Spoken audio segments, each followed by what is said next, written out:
Two people are dead following a head-on crash this morning near Fromberg. One of the victims, a 56-year-old Billings man, the other, a 16-year-old Joliet High School student. Both drivers died at the scene. Families, communities, and schools reeling tonight as word of this accident spreads. The crash happened around 7:45 this morning on Highway 310 just north of Fromberg. Montana Highway Patrol says a Dodge Ram driven by the 16-year-old Joliet student was headed north when it crossed over into the southbound lane for unknown reasons and collided head-on with the Ford pickup. Now, the boy's 12-year-old sister was also injured in the crash. She's being treated for broken bones but is expected to be okay.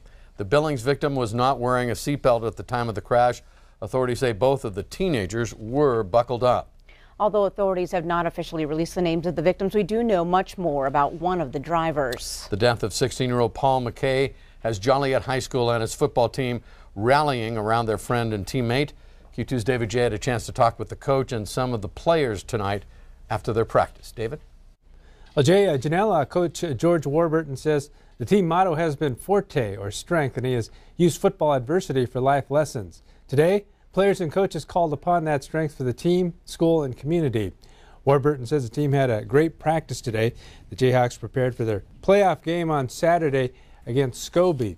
In honor of Paul McKay, the players will have number 70 stickers on their helmets, number 70 on the field, and will sell T-shirts with the phrase, play for Paul. Coach Warburton says the practice today was the first step for the team in handling the death of a friend. Our coach has been really well about teaching us adversity this year, and it's been a really good life lesson, not knowing this is going to happen, but when it did happen, we were there and we were strong enough to handle it. We had adversity at the beginning of the year, but we didn't know something like this was going to happen at this time of the year, so it was a very good practice for what kind of day it was for us. Paul McKay had one of the brightest smiles that I've ever seen. Every time I'd see him, he'd tell me hello. He made it a point to say hi to us and to all the other adults and kids, and so he was he's a bright spot at our community for sure. And Coach Warburton says the players will paint number 70 on the field in honor of Paul McKay tomorrow afternoon. Also, the Carbon County Sheriff says he will release the names, including the name of the 56-year-old man from Billings, tomorrow. Jay? All right, thanks so much, David.